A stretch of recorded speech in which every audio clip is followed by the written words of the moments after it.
어제 새벽 광주광역시에 있는 한 모텔에서 투숙객이 불을 질러서 2명이 숨지고 31명이나 다쳤습니다.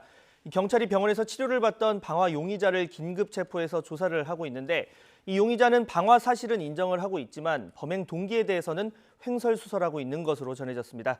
취재기자 연결합니다. 나연호 기자. 네, 광주입니다. 네, 이 모텔에 불을 질러서 30명이 넘는 사람을 죽거나 다치게 한 건데 왜 이런 일을 저질렀는지 범행 동기는 나왔습니까? 네, 경찰이 이 방화 혐의로 이 39살 김모 씨를 긴급 체포했습니다.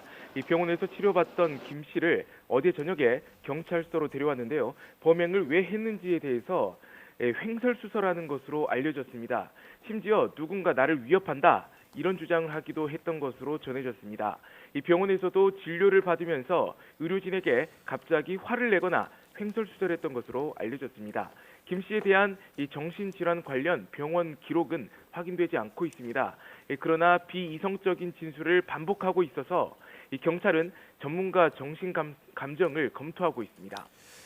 네, 진짜 어떤 이상이 있는 건지 아니면 그런 척 하는 건지를 확실히 알아봐야 할 것 같은데 또 범행 직후 행동 역시 설명이 제대로 되지 않는 부분이 많습니다. 불을 낸 뒤에 다시 방으로 들어갔다고요?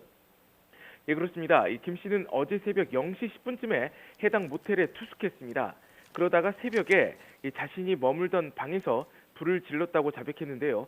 라이터로 먼저 이 베개에 불을 놓고 화장지와 이불을 덮어 둔 채로 도망쳤다고 진술했습니다.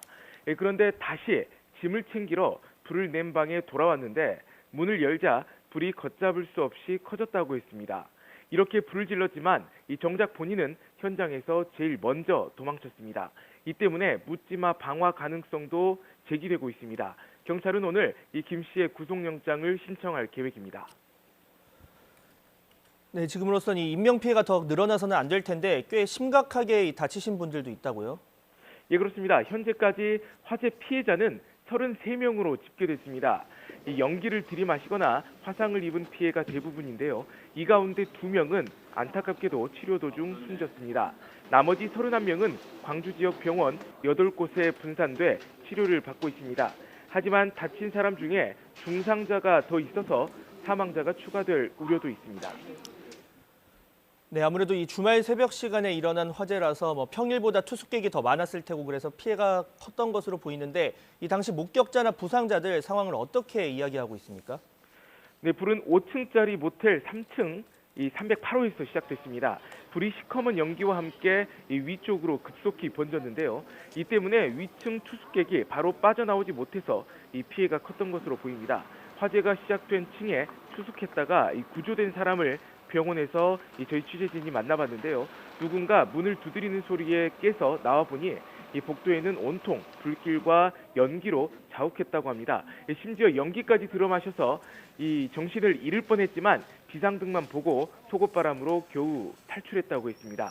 불이 난 곳 바로 위 4층에 머물던 여성은 버티다 못해서 1층으로 뛰어내리기까지 했습니다.